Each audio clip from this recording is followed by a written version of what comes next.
what's up guys? We're back again with the most fun deck in Clash Royale for me. With over 6 years playing the game, I have never experienced a deck like this, creating crazy comebacks in the most unpredictable positions, taking towers out from full when the opponent fully expects that they've already won the game. Using Rage and Witch, you're able to spawn an endless amount of skeletons to distract your opponent and splash onto all of their units. You'll distract all of their high damage cards and they'll get extremely frustrated. Meanwhile, the mini pekka that already hits really fast is going to be slapping your opponent's silly rapid fire. I love playing defensive with this deck at the start, stacking up elixir collectors, getting an elixir advantage, and waiting for my opponent to spam into me. When they mess up once and cycle the wrong stuff into your Dark Prince, Witch, or mini pekka, you're able to build up a huge push with a giant in front, rage it all up, and arrows and zap away all of their distractions. Even though this deck looks like an absolute meme, the 41 player in the world only plays this deck, beating players at the top of the world every single day. So let's go jump straight to some games with the most fun deck that I've ever played in Clash Royale and assert dominance. Thanks to everyone that's using creator code SirTag to support the channel. Thanks to Raid Shadow Legends for sponsoring today's video. If you haven't played Raid already, what are you doing? With over 600 different champions to collect, customize, and equip with artifacts, you can build your team and customize your champions to raid your way. And my favorite faction in Raid has to be the High Elves. Their homeland, Aravia, has been around for thousands of years. Surviving the fall of the Lizardman Empire helped the humans form into civilizations and defeated the High Orcs by forming a huge horde that attacked the continent. But when things got twisted with Suroth, the Lord of Darkness, they got convinced by a bunch of elves to go evil and attack the kingdom. The civil war nearly ended the elves, but Aravia survived, rebuilt, and now is stronger than ever. Probably one of the best backstories that I've ever seen. Out of all the high elves, Tatura is my favorite. Check out those ridiculous defensive stats. And this month, Raid has got a non-stop schedule of special events and activities, including the Forge Pass Season 3, which has incredible rewards like a limited edition artifact set.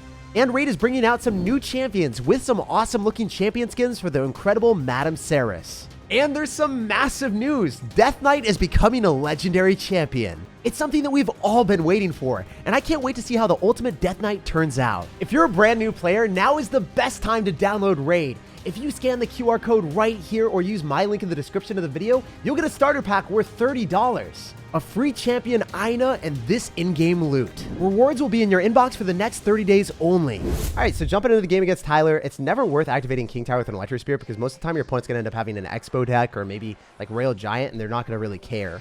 Ooh, my mini pekka is going to go on top of his. Let's go. That's so lucky. Are you kidding me right now? Did I just win the game? I think this is how it works. Wait, is the mini pekka going to go towards the elixir collector? What is happening? I love this deck too much. I'm having way too much fun today already. The fact that we were able to bombard his mini pekka and finish it off with ours because of the rage, and then have it go on this wild adventure to the middle of the map and kill the elixir collector in the middle. I've never seen that before in my life. It's like I tornadoed my own mini pekka towards him. I don't know. Tornadoing it towards value. That's what's up. All right, so he's going to have elixir collector and mini pekka, so it's definitely going to be an expo deck. If I take a tower, I win the game. That's all we care about right now. So you guys already know the deal. We're going to try to do it right out of the jump. I'm up a lot of elixir, so I justifiably can go for a Dark Prince here. Instead of dropping small spells, I think this is worth it. Dark Prince will be able to kill all of his distractions, and then we can go in for a rage, so my mini pekka attacks faster than his. Oh no! That wasn't how he wanted to go. That was really well played with you, going in for the log to disrupt my stuff. Also, I think this could lock onto my tower, so that's pretty scary for me. Maybe he's not going to click the ability immediately. Okay, can we spawn some skeletons up in here? Can we please kill the Archer Queen before it kills me? He's playing this very well. Credit where credit is due. If you're able to make that happen and get the Expo to lock onto my tower and kind of put yourself back into a fighting position, I don't want to be playing against you right now, all right? You seem like a very talented player. So usually in these type of matchups, you want to do a lot of damage at the start because as the game escalates, when they've got so many defensive capabilities, it's going to be harder for us to break through, especially if he's going to consistently go in for Fire Spirits with the river. I think I need to eat that because I can't go Dark Prince since it's a 4 elixir investment. If I drop too much elixir at the start, I'm probably going to get screwed. So just going to play this safe rather than sorry. However, I can do one of these and then know he's going to go in for skeletons because he has to, and then I can use a zap on those when he does. So we know the mini pack is able to finish that off. Even if you Electro Spirit, we will be able to one-tap it. Sayonara. See you later, buddy. And I can go Giant on the other side. The Expo won't put him in the damage lead, so that's a vibe. If I go Dark Prince with a Witch, and he overcommits with the Archer Queen and spends too much elixir here, I don't think he's able to stop this. I think we're set up for success, guys. Maybe I'm crazy. Maybe I'm wild. Maybe I'm too excited right now. But I think I have a reason to be. The Dark Prince will be able to kill the Mini Pekka with the help of our own Mini Pekka, and I can zap on his, so we're guaranteed to stop it from hitting. Let's go! I'm so happy we won this one. With 12 seconds remaining, even if he expos, it's just worthless at this point. GG and well played to Tyler. He played incredibly well in the middle part of the game, making me feel like, you know, he almost had a way of coming back. But in the end, we were able to close it out with the most fun deck in the game. The amount of crazy interactions that this deck allows with Rage is unlimited. All right, we got another game against our man. So hopefully he's going to give me a huge pause elixir trade and just spam into me. Obviously, that's what we want whenever we have Dark Prince and Mini Pekka, but it doesn't always necessarily happen. I'm going to Dark Prince in the back if he's just going to go and cycle emojis instead of cycling cards. Maybe he's going to be so preoccupied that he gives me a good elixir trade. Log bait. Okay, so log bait is generally a really good matchup if I have elixir collector and we spam him aggressively, but if you're going to have a giant skeleton version, this is way worse for me. All my stuff dies if I go into giant skeleton. I could arrows or I could zap depending on what you're going to do. Ooh, super spicy zap. I hit all the skeletons, but he's got more. Why is this a thing? And I can't kill the giant skeleton. Even though I did that, I think I get a worse trade overall.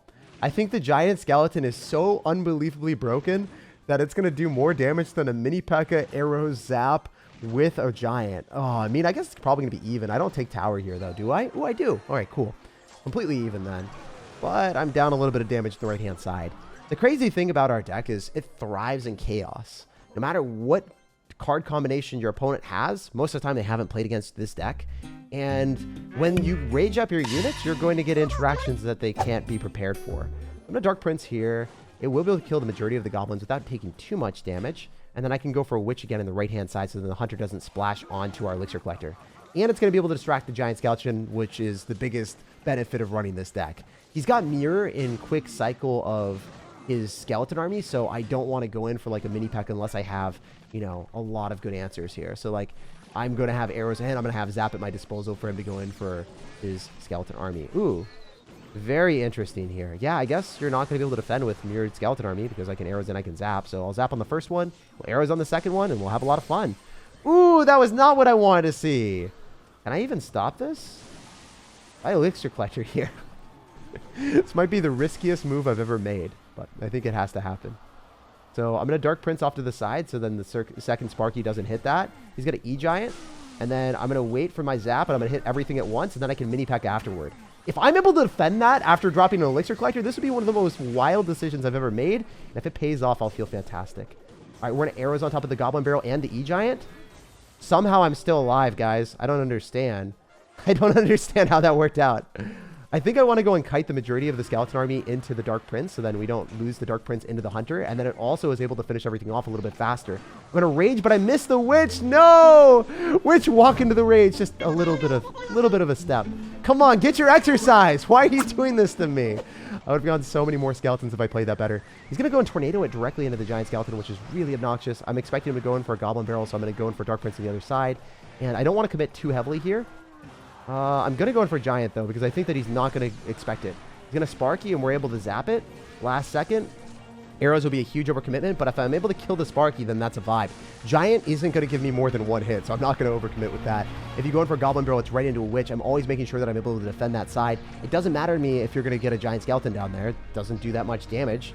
It's still 4,000 HP on the tower. You know what? Can I 3-crown you right now? I've got a Witch, Giant, and all you're going to have is Giant Skeleton now. That's all you have. All of your other cards are cycled on the other side. Let's go. We're going to 3-crown you. 3-crown or nothing, baby. All day, every day. Collecting those past Royale crowns just feels fantastic. Yeah, I need to go for arrows on top of the skeletons that are starting to swarm and hit the Giant. And looks like I'm going to lose this. So well played to our opponent. I thought we would win, but not really happening today. GG, well played to our opponent. Unless... Wait. If I do this, new Skeleton Army me. I arrows it.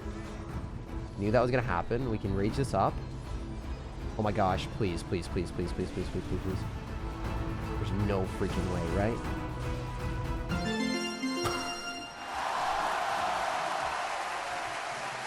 That's just so stupid. That's so dumb. There's no universe where that should ever happen. The dude legitimately had a full HP tower, and my tower was sitting at 300 health. And somehow we were able to make that comeback. All right, so jumping into this one, doesn't time fly? I agree with that sentiment, man. You just keep flying by for me. I'm just like, where'd the time go? This guy's got a giant skeleton in the back, and that's the strongest card in the game right now, so I don't blame you for running it. Maybe we can go in for some opposite lane aggression. If I'm able to go and pull the giant skeleton, it's not going to go and bombard my witch and explode on it. So I do like this start for us. I dislike the fact that you've got a skeleton king, though, because now my witch skeletons are going to be working against me. If I go mini pekka and I go in for a giant, I can't necessarily break through this. Oh, this is really tough. This is rough. If I zap, I think that the skeletons and the witch will give us some more value, so I think it's worth it. I will arrows as well on top of the Inferno dragon. I just wanted to die, and I wanted to hit the tower there. Maybe I should have saved the arrows for the skeleton king ability, but I think it's okay. Maybe it's not okay. Maybe it's okay. I guess we'll find out if we're having a good way. Nope, he's going in for the ability. I am screwed. I lose. That's over. There's no way, right? Wait, the witch skeletons are spawning and distracting things. I thought I was going to lose. I thought for sure that was just the end of me. I was looking at it, I was like, yeah, you know, I can't stop that. But as long as he doesn't have Inferno Dragon back in cycle, I could probably wreak havoc on him. Going in for the rage with the witch, making sure that the skeletons are able to completely engulf the giant skeleton, and then I zap on his skeletons. Wait, I don't even need to. My skeletons are raged up and putting in work. My little Larry is stronger than his. How did the little Larry carry? My goodness. I thought I lost the game. This doesn't even make sense. We're going into an Inferno Dragon Skeleton King deck that has ample distractions for my giant and mini P.E.K.K.A. and bridge spam. And then the Inferno Dragon should be able to melt us, even if he goes in for like an Inferno Dragon at the wrong point. Like, the witch doesn't have enough firepower to kill the Inferno Dragon without the zap, and then I'm spending way too much elixir. So it's ridiculous that we're in such a good spot here, but that's part of the reason why it's probably the most fun deck for me in Clash Royale. You find opportunities to win games that you never should be able to because of all the weird interactions that Rage allows. Rage allowing my skeletons to kill my opponent's skeletons in that situation was not something my opponent expected or I expected. With 30 seconds remaining, I should be able to stop everything with my Witch and then my Rage and arrows. I just don't think he's able to break through. Yeah, that wasn't actually very close either. We were able to pull back our opponent's stuff with the Giant and shut everything down with our small spells of arrows and zap. Even some of the most difficult matchups on paper are still winnable with this deck. After that win, we're 7,500 in the world. All right, we got a game against Mr. Said, so hopefully we don't make him too sad after this one. Obviously, if we can go in for a Dark Prince in the back, I think that's going to be a lot better than Mini P.E.K.K.A. Mini P.E.K.K.A. is able to devour a lot of big beatdown pushes, and I need him in my hand if I go in cycle and I don't have my Witch. Witch and Mini P.E.K.K.A. are your two damage dealers. If I get arrows here, so maybe the Dark Prince is able to break through and I can kill one of the distractions. Let's go! Dark Prince, give me the damage. Just one hit on the tower. Then I'll be satisfied. All right, if we're playing against Logbait, we want to go in for our Elixir Collector as quickly as we can because after he rockets this, we'll get a +1 Elixir advantage. Maybe he won't even have enough Elixir to rocket immediately. Okay, he does. Can I rage this up and have the Mini P.E.K.K.A. lock it on the tower and just deal like 3 or 4 hits? You're going to get back to Fire Spear. I don't know if that's enough. I think we still get 1 hit. Maybe 2. Oh. If we got 2 hits and he didn't have Fire Spear in cycle, we would have gotten maybe 3 then, right? I was hoping he wouldn't be able to afford anything there. So well played to our opponent. Still kind of worth it for us to get 1,000 damage in the same side that he is going for. We always want to go and counter push in the same lane as the Logbait player because after we counter the Goblin Barrel, we want to make sure that we get something out of our units. Okay, Golden Knight when we've got Witch. This could prove to be problematic. Not necessarily the most fun experience when we play against that, but it is what it is. I'll go for Witch, and if he clicks the ability, it's fine. I think with both towers helping out, that would be awesome, but the second tower doesn't want to help out. I cannot see. I'm legally blind. All right, I see how it is. You could Princess on that, so I'm not going to really worry too much. I'm going to go Elixir Collector instead. Does the Witch give me 1 hit on the tower? Yeah, no? Really? She was gearing up for the hit, and you had to finish her off before a finishing blow? That's brutal, man. She just wanted to deliver the punchline out here. Maybe I can go in for a Giant in the back. I think we got to. I'm going to go Giant far back. He could rocket on this. It's not that big of a deal. Seems like he's not going to. It seems like he's just accepting the fact that he's down a lot of Elixir. If I Mini P.E.K.K.A. behind my Giant, there's a chance he rockets, so I don't want to stack up too much stuff all at once. Also, I think the cannon's going to decay over time, so this is wonderful for me. I'm going to go in for a Dark Prince. I'm going to Rage. And these cards are okay if you rock it because the Dark Prince is still going to stay alive. Easy arrows value. Let's go. Finishing off the Princess and cannibalizing the cannon. The mini P.E.K.K.A is going straight towards the tower. It went back and then it went right back towards the tower. It's like, yo, I forgot my keys for a second. My goodness. You're going to have nothing besides cannon. And if you drop cannon on top of that, it's directly near your tower. So after I finish it off, the giant just like turns his head and he's like, oh, now you're dead. That's wonderful. This deck is brutal. And we can stack up multiple giants within the Rage. Rage lasts forever on maxed ladder. If you guys didn't know, it scales a little bit better on ladder than it does in Grand Challenges. So if you're running Rage in Grand Challenges, it's way worse than it is at the highest levels. After that juicy win, we're 6,600 in the world. All right, so jumping into this one, it's showtime according to his clan. So please go and cycle stuff at the river. It's not showtime. Apparently you don't want to go and give me a positive elixir trade. I'm going to zap on your tower and you're going to go for Dark Goblin. Finally, you give me the positive elixir trade that we were talking about. And that is a lot of damage on the tower for free. You got to mini P.E.K.K.A a little bit higher. Otherwise, it doesn't kill the wall breakers in time. I think that the mini P.E.K.K.A might even... Ooh, it had to walk a little bit. I was like, wait, why is it going towards the outside wall breaker? Why can't it just go and stay in the middle? But I guess I don't want my mini P.E.K.K.A to be able to kill the wall breakers in a very easy manner. I got to make it exciting for everyone. All right, so Dark Prince is going to be able to kill the Skeleton King for sure. And this is going to be the fast Goblin Drill Wall Breaker cycle deck that you guys have probably seen a lot. And I don't want to mess around against someone that's able to go in for a Goblin Drill on top of Elixir Collector in the back. So I'm just going to drop it in the middle. So we should be able to finish it off a little bit easier. I'm going to Witch here. And the Dark Goblin was interesting to play. I thought that he might Fireball me. So I didn't want the Witch to die to a Fireball or a Dark Goblin plus Fireball. It's just not something that I'm about. So the Witch is going to force out Skeleton King. Interesting. I don't think he even clicks the ability on us. Maybe he does. We'll have to wait and see. If I mini P.E.K.K.A, it's a vibe. I can also kite the Skeleton King to the other side with a giant. So then when he clicks the ability, it's going to get dispersed and he won't get as much damage.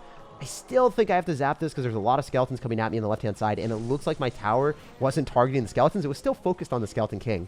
All right, Dark Prince is going to be able to splash that down and give me a very, very nice trade.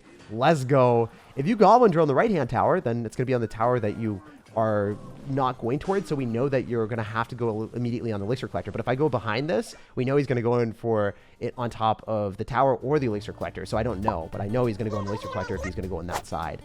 Usually they're going to have Fireball in this, so I don't want to go in for a Witch near my Elixir Collector, so I'm just going to go in for mini P.E.K.K.A instead, and I can go for a Giant at the river. I think I've outpaced him. I think I've successfully got him in a trash card cycle. I can zap this and then arrows, and I'll be able to break through an Inferno tower for sure. You don't have any way of stopping the mini P.E.K.K.A.